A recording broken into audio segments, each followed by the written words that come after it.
wabarakatuh. Waalaikumsalam warahmatullahi wabarakatuh. Perkenalkan, kami dari Kampus Institut Agama Islam Negeri Pontianak, Bu.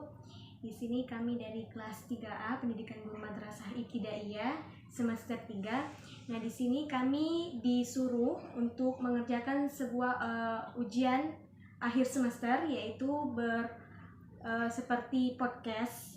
Jadi di sini kita akan bertanya-tanya kepada Ibu apa inspirasi atau cerita guru ketika pandemi selama tahun ini. Nah, sebelumnya saya akan perkenalkan diri terlebih dahulu, Bu. Perkenalkan, nama saya Nur Hisnawati dan teman saya Dina Yunika. Di sini kami ingin bertanya, Bu. Sebelumnya boleh perkenalkan diri terlebih dahulu, Bu. Nama saya Tengku Ida Zuraida. Ibu sekarang mengajar di mana nih, Bu? Saya mengajar di SD 14 Pontianak Kota yang berada di Jalan Tamar, sekolah yang dikenal dengan sekolah zaman Belanda. Oh iya, sekarang Ibu ini mengajar di kelas berapa, Bu? Ya, saya mengajar di kelas 5. Dan guru kelas ya, Bu? Ya, guru kelas. Iya. Dan saya ingin bertanya, Bu, Ibu ini mengajar sudah berapa lama, Bu? Saya mengajar sudah kurang lebih 25 tahun. Pertama, SK pertama diangkat itu 1996. Nah, jadi sudah cukup lama. Kemudian SK pertama kami memang untuk di daerah pedalaman. Itu SK pertama saya mengajar. Jadi pertama kali Ibu mengajar di pedalaman tuh di daerah mana, Bu? Di daerah Tempapan Kuala, daerah Sambas. Daerah Sambas. Ya. Nah, yang selanjutnya atau berpindah-pindah ya Ibu mengajar nih? Iya, saat ini terhitung sudah 3 sekolah yang sudah saya ajar. Jadi dari pertama itu di daerah tadi di Tempapan Kuala, kemudian saya pindah lagi sejak peristiwa kerusuhan, saya pindah ke SD Pontianak Utara, tepatnya di depan Tugu Katulistiwa. Kemudian setelah 13 tahun lagi pindah lagi ke SD Bawah Mai swasta. Nah, terakhir sekarang di SD 14. Sekarang ini, sampailah sekarang ini ya, Bu. Jadi ada terhitung 4 sekolah sudah saya lalui. Kalau yang di SD 14 ini udah berapa tahun Ibu ngajar di sini? Kalau di SD 14 ini kurang lebih 4 tahun, lebih. Dari 2017. 2017 ya, Bu. Berarti di antara 4 sekolah itu Ibu paling lama ngajar di mana, Bu? Saya paling lama di SD 28 Pontianak Utara, kurang lebih 13 tahun. Jadi baru lah berarti pindah di SD ini ya, Bu. Ya, kurang lebih seperti itu.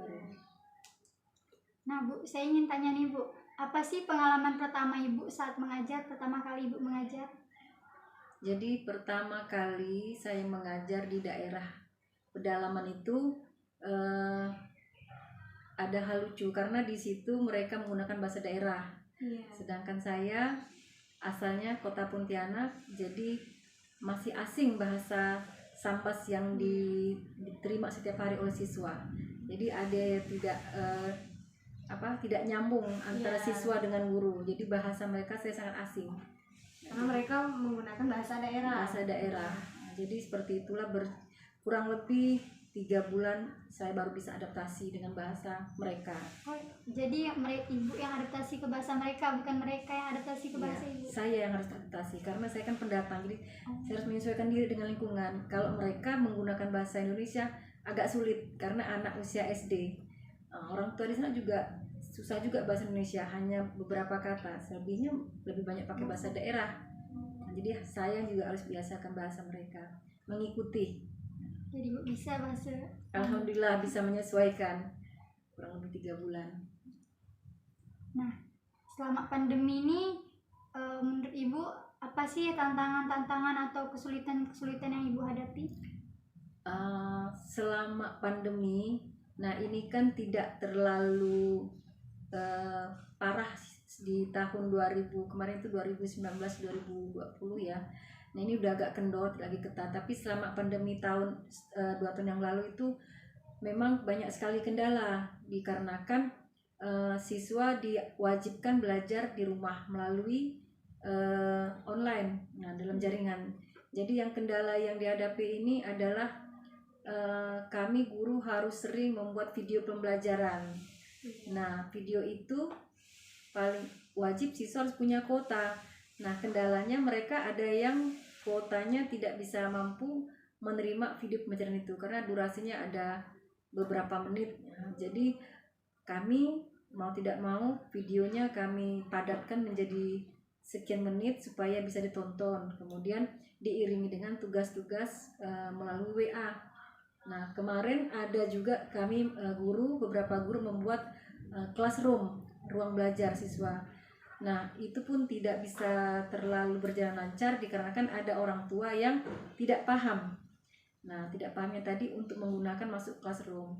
Jadi ada yang pakai classroom, ada orang tua yang pakai WA saja. Jadi tugasnya saya berikan dua aplikasi, pertama melalui classroom, kedua melalui WA. Iya. Jadi sebenarnya lebih repot ya Bu kalau seperti itu, sangat repot. Kami juga persiapkan sebelumnya membuat video pelajaran itu kan memerlukan waktu ya. Iya. Materi disiapkan, kemudian videonya kalau ada kesalahan kita ulangi lagi, diedit lagi, jadi memerlukan waktu. Itu yang sulit di situ.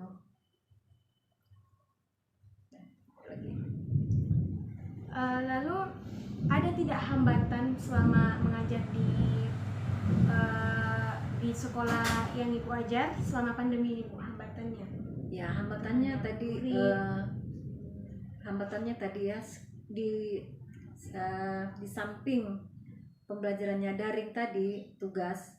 Nah, masalah yang selain ada siswa yang tidak memiliki kuota yang cukup, kemudian ada juga tugas yang guru berikan itu kemungkinan besar itu lebih banyak dikerjakan orang tua. Iya, itu nah, dia itu ya, yang menjadi kendalanya. Jadi waktu kan ada masuk di luar jaringan ya Bu? Iya.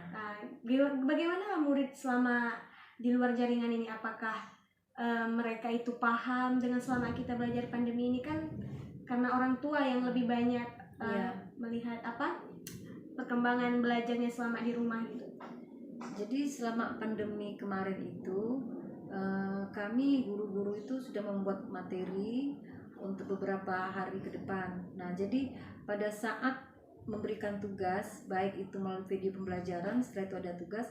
Jadi tugas yang diberikan ini lebih dominan anak tuh bisa menjawab dengan nilai yang bagus. Nah, tapi kemarin di semester kedua ini anak-anak sudah mulai mengadakan tatap muka PTM. Nah, disitulah diketahui anak banyak yang tidak mampu, bahkan tidak siap duduk di kelas yang sekarang. Nah, dikarenakan tadi selama pandemi pemerintah terutama Dinas Pendidikan mengharapkan siswa semua naik, tidak ada yang tidak naik. Iya. Nah, kecuali siswa itu tidak mengerjakan tugas sama sekali. Jadi pada saat siswa itu dinaikkan semua, setelah tatap muka baru ketahuanlah banyak yang mereka tidak mampu mengerjakan soal diberikan. Itulah kendalanya. Lalu Bu, kita ingin bertanya nih Bu, cerita inspirasi Ibu selama mengajar di SD yang Ibu sekarang ajar, apakah ada inspirasi nih Bu dari selama pandemi? Selama pandemi ya, inspirasinya ya saya dengan beberapa teman yang satu level, karena saya kan mengajar di kelas 5B. Nah, teman saya itu yang di 5A, kami berdua selalu memberikan media pembelajaran yang sifatnya tidak membosankan anak. Nah, baru-baru ini kemarin saya memberikan tugas kepada anak untuk membuat sebuah percobaan pembelajaran IPA, yaitu mengirimkan sebuah video pembelajaran. Anak-anak membuatkan video tugas untuk mengamati energi kalor. Jadi video yang dibuat itu akan dikirimkan kembali kepada guru. Jadi itu salah satu inovasi kami untuk anak itu termotivasi lagi untuk belajar dengan membuat sebuah video pembelajaran. Jadi walaupun saat pandemi agak susah tapi masih ada inovasi-inovasi yang ibu Ya, buat salah ya, Bu? satunya seperti itu. Jadi yang seperti kemarin kan kami yang membuat video pembelajaran, tapi sekarang kita balik. Jadi siswa yang membuat video pembelajaran dengan melakukan percobaan mengamati perubahan energi kalor. Seperti itu. Terima kasih atas waktunya dan terima kasih atas inspirasi pengalaman-pengalaman ibu yang tadi yang udah ibu ceritakan. Juga waktunya Bu telah berkenan memperkenankan kami untuk mewawancarai Ibu lah. Sama-sama, saya juga merasa senang karena ada mahasiswa yang mau mendengarkan cerita saya. Sama-sama. Oke, terima kasih Bu sekali lagi.